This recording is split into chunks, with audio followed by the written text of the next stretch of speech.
pemuda yang dilaporkan hilang saat hendak memancing di perairan Pulau Mansinam ditemukan selamat.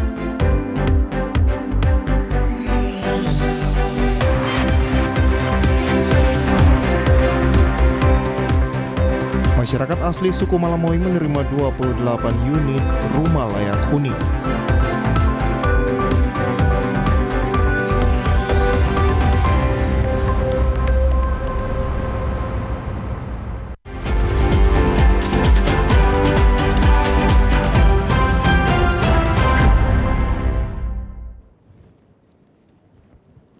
Salam jumpa pemirsa, senang sekali saya Esti Ika dapat kembali menjumpai Anda dalam program Berita Papua Barat hari ini. Sejumlah informasi di Papua Barat akan kami hadirkan untuk Anda. Inilah berita selengkapnya. Pemirsa, 3 pemuda dilaporkan hilang saat hendak memancing di perairan Pulau Mansinam, Distrik Manokwari Timur, Kabupaten Manokwari, sejak Kamis 17 Juni 2021, akhirnya ditemukan dengan selamat.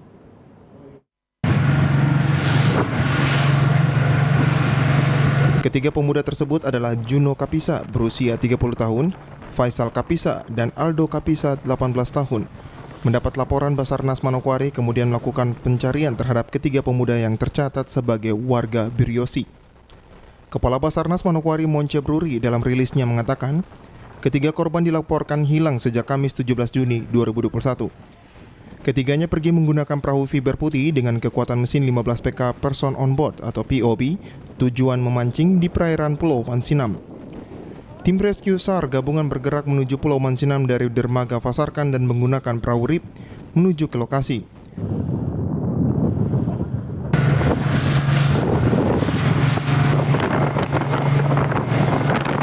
Pencarian dengan waktu tempuh selama 1 jam 20 menit. Saat melakukan pencarian, cuaca di Manokwari terlihat cerah berawan, sehingga mempermudah tim SAR melakukan pencarian. Kini, tim SAR telah berhasil menemukan 3 orang hilang tersebut dalam keadaan selamat.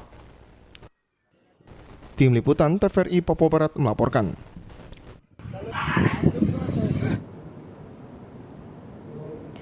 Direktur Lalu Lintas Polda Papua Barat Kombes Riyadian Kokrosono turun langsung di kawasan tertib berlalu lintas dan tertib protokol kesehatan KTL Pro di Jalan Haji Bau, Wosi, Manokwari untuk memberikan sosialisasi tentang penerapan KTL Pro dan himbauan protokol kesehatan kepada para pengendara.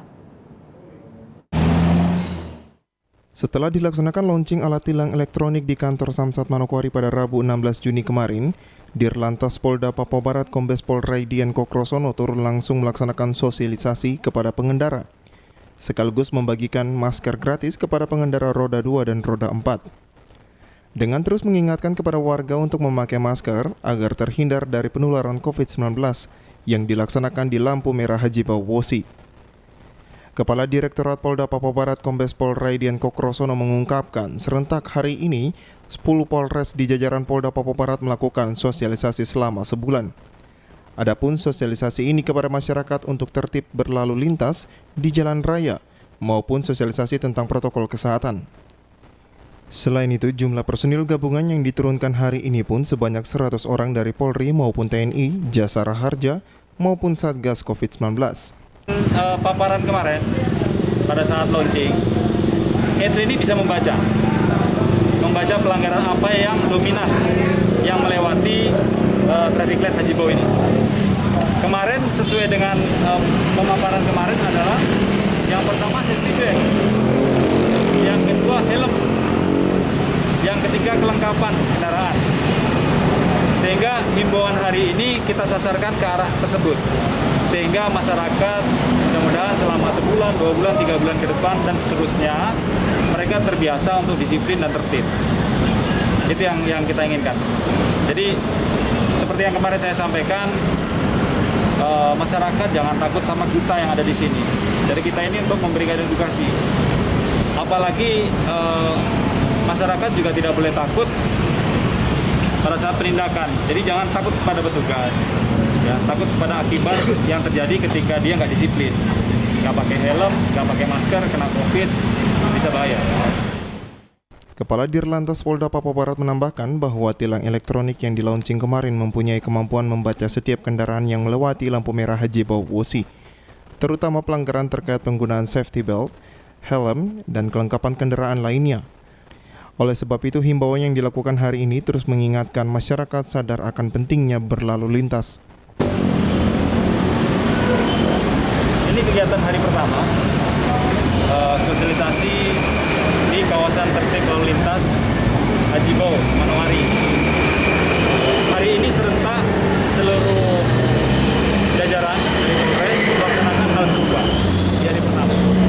Kemudian diteruskan selama sebulan sosialisasi. Yang kita sosialisasikan adalah sosialisasi untuk tertib berlalu lintas, sosialisasi untuk tertib protokol kesehatan. Hari ini ada, khusus di Haji Bau ada 100 orang gabungan, Polri, dari POM TNI, dari Jasara Harja, dari Satgas COVID-19, dan beberapa dinas instansi yang lainnya, Satpol PP, Dishub. Kita gabung sama-sama untuk memberikan edukasi dan memberikan himbauan.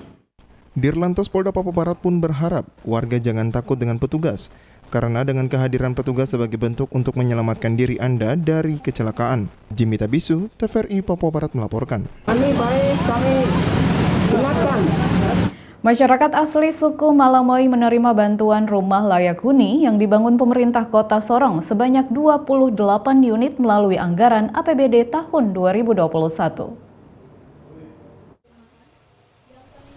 Rumah layak huni yang dibangun pemerintah Kota Sorong diperuntukkan khusus bagi masyarakat suku asli Malamoy yang mendiami Kampung Klativi, Kelurahan Klawasi, Kota Sorong, Papua Barat. Sebagai bentuk penghargaan bagi pemerintah, masyarakat setempat menyerahkan cenderamata sebuah piring yang berisikan kain dan diserahkan kepada Wali Kota Sorong.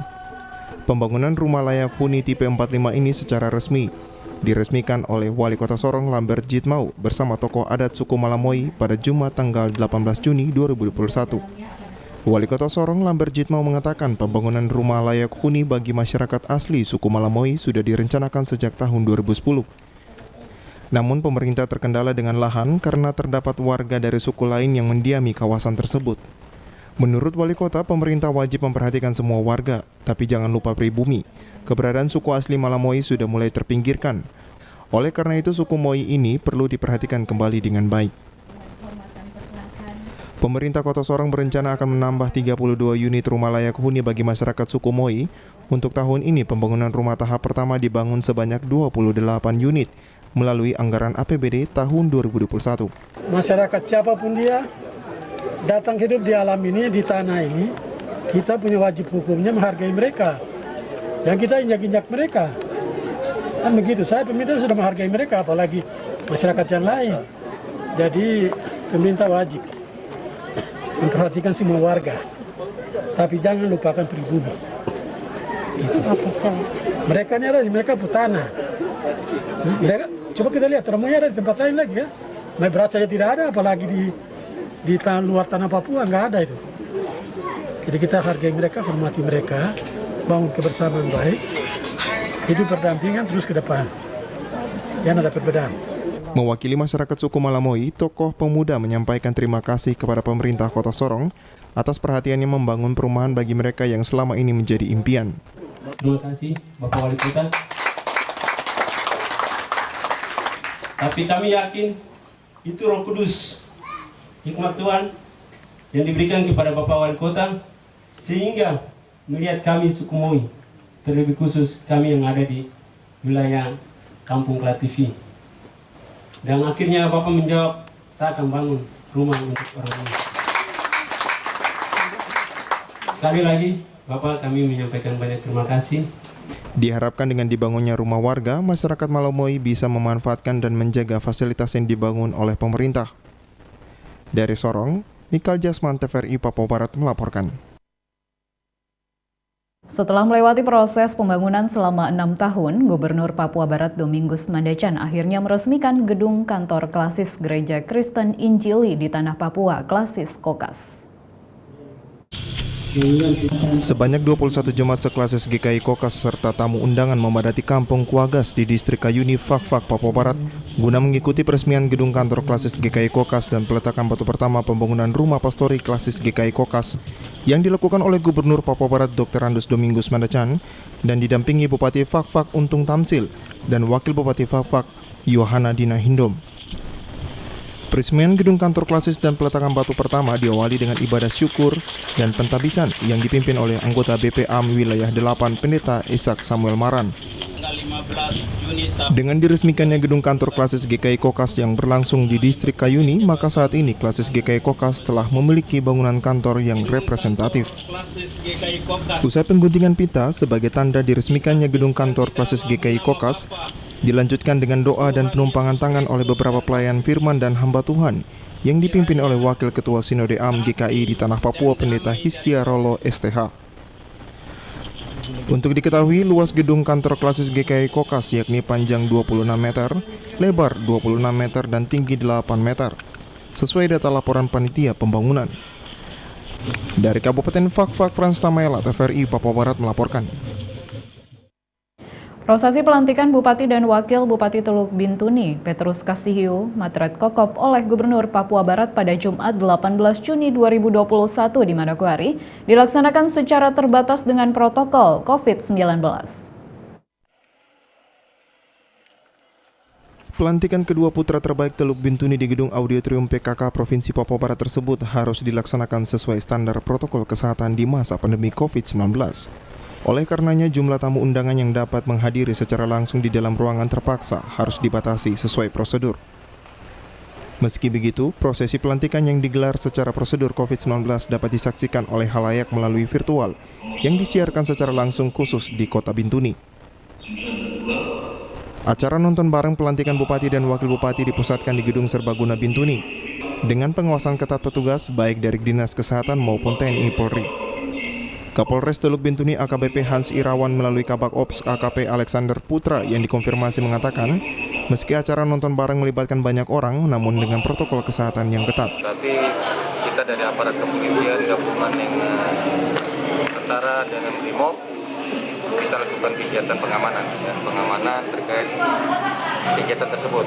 Di sini pun kita sudah lihat, kita bagi tempat kursi bagaimana caranya tidak berdekatan ya intinya mereka nonton bareng, mereka bersama-sama tetap menjaga protokol kesehatan, menyikapi terkait perkembangan situasi Kaptipmas. Kita gabungan TNI dengan BRIMOB dengan Polres Teluk Bintuni sudah melakukan operasi cipta kondisi 3 hari sebelum kegiatan nonton bareng. Baik, apakah setelah agenda nonton bareng ini ada instruksi untuk konvoy atau seperti apa kemudian dari masyarakat? Ya, untuk saat ini kita masih melarang mereka untuk konvoy ya, karena itu termasuk dalam kerumunan juga. Ya, intinya bagi masyarakat yang saat ini melakukan nonton bareng, setelah kegiatan kami meminta masyarakat untuk bisa kembali ke rumah masing-masing dengan tertib tanpa melaksanakan konvoy. Putra pun menghimbau kepada seluruh lapisan masyarakat untuk mendukung Bupati dan Wakil Bupati Teluk Bintuni periode 2021-2024. Dari Teluk Bintuni, Valentino Wanmat, TVRI Papua Barat melaporkan. Informasi selanjutnya akan hadir setelah jeda berikut ini, tetaplah bersama kami.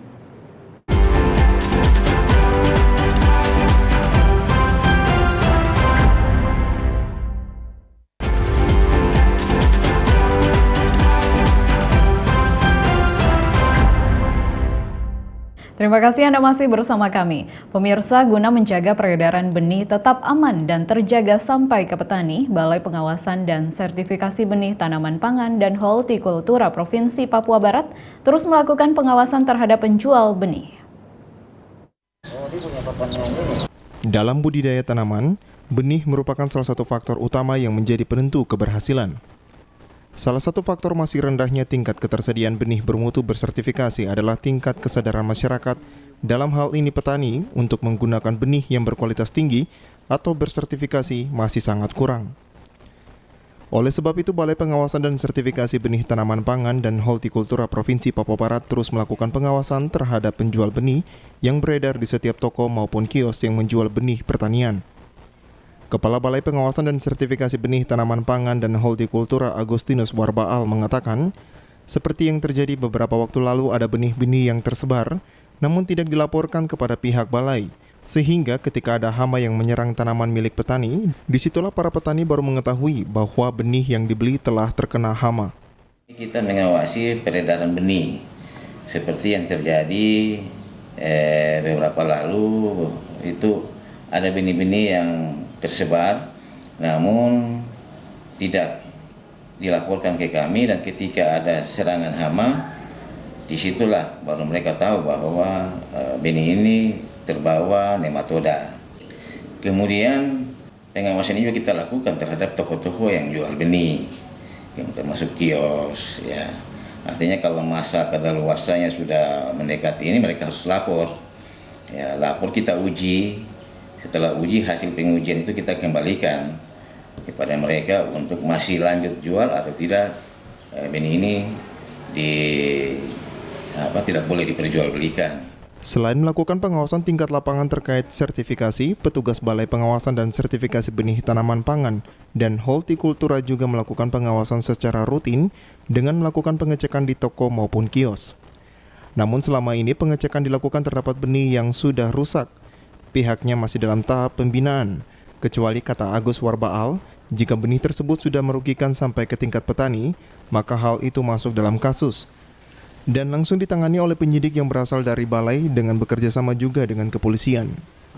Jadi kita setiap saat itu pengawas benih kita yang tadi ini, mereka selain lakukan tingkat lapangan untuk sertifikasi, mereka juga lakukan pengawasan di toko dan kios. Jadi mereka secara rutin melakukan sidak di toko-toko yang jual benih untuk pengecekan masa berlakunya benih, seperti itu.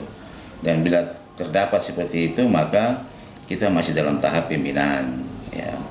Kecuali kalau umpama benih itu sampai tingkat merugikan di tingkat petani, maka itu masuk dalam kasus. Dan ketika kasus itu terjadi, kami juga punya penyidik Pegawai Negeri Sipil BPNS yang punya kewajiban untuk melakukan proses terhadap kasus yang pelanggaran-pelanggaran terkait dengan benih.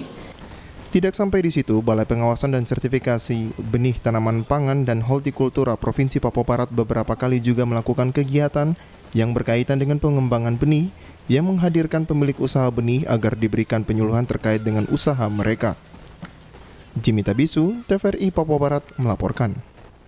Ke bandara di sebelah. Balai Pengawasan dan Sertifikasi Benih Tanaman Pangan dan Hortikultura Provinsi Papua Barat terus melakukan perlindungan terhadap plasmanuva yang merupakan aset daerah. Kepala Balai Pengawasan dan Sertifikasi Benih Tanaman Pangan dan Hortikultura Provinsi Papua Barat Agustinus Warbaal menjelaskan bahwa sumber daya potensi terkait hortikultura maupun pangan di Papua Barat masih sangat banyak. Seperti di wilayah Sorong terdapat buah manggis. Kemudian di Kabupaten Pegunungan Arfak yang coba diangkat seperti kentang dan markisa, maupun tanaman plasmanuva yang perlu mendapatkan perlindungan. Ini merupakan tugas dan fungsi BPS BTPH Provinsi Papua Barat dalam penyelamatan plasmanuva yang selama ini menjadi tanggung jawab bersama. Kita tahu bersama bahwa sumber daya potensi kita sangat banyak yang terkait dengan horti maupun pangan. Jadi horti sini yang buah-buahan itu seperti pernah kita sampaikan di Sorong itu ada manggis. Kemudian kalau yang lain di Pegaf itu kita coba lagi angkat kentang Pegafnya, kemudian markisa, banyak lagi yang bisa kita lakukan untuk melakukan perlindungan terhadap plasmanuva yang mana itu merupakan aset dari daerah kita sendiri. Ya. Itulah salah satu tugas dan fungsi dari BPSB dalam penyelamatan plasmanuva. Agustinus juga mengatakan, walau dulunya pernah ada durian pelangi dan sukun iriana, saat ini BPS BTPH Provinsi Papua Barat sementara mencoba melakukan determinasi pohon induk tanaman buah-buahan di Papua Barat dengan tujuan ketika pengembangan tanaman tersebut berjalan bisa memiliki identitas yang jelas. Salah satunya buah manggis yang berasal dari wilayah Sorong. Namun terkendala dukungan dana, hal ini membuat BPS BTPH mengalami kesulitan dalam melakukan survei di tingkat lapangan maupun penyusunan deskripsi. Agustinus berharap kedepannya daerah yang memiliki aset seperti ini ikut membantu Balai Pengawasan dan Sertifikasi Benih Tanaman Pangan dan Hortikultura Provinsi Papua Barat dalam proses pengembangan tanaman bisa berjalan. Lihat potensi yang ada. Kalau dulu itu ada durian pelangi, kemudian sukun iriana. Nah, sekarang ini mereka coba lagi untuk sedang sementara lakukan determinasi pohon induk. Ya. Ini maksudnya untuk apa? Untuk ketika pengembangan tanaman ini, maka dia memiliki identitas yang jelas. Ya. Macam manggis itu wilayah Sorong. Namun kita saat ini terkendala dengan dukungan dana. Ya, artinya kalau beberapa tahun lalu bisa muncul durian dan sukun karena ada dukungan dana untuk bagaimana lakukan proses, karena kita tidak hanya ini tapi kita lakukan survei tingkat lapangan, kemudian penyusunan deskripsinya kita harus uji ya sama tim, kemudian kita daftarkan ke kementerian di pendaftaran varietas, pengembangan varietas. Ya, jadi prosesnya seperti itu dan itu membutuhkan dana. Jimmy Tabisu, TVRI Papua Barat melaporkan. Informasi tadi sekaligus menutup jumpa kita dalam program Berita Papua Barat hari ini. Kami tetap mengajak Anda untuk selalu mengikuti protokol kesehatan agar bersama semua pihak dapat memutus mata rantai penyebaran COVID-19. Mewakili kerabat kerja yang bertugas, saya STIK mengucapkan terima kasih dan sampai jumpa.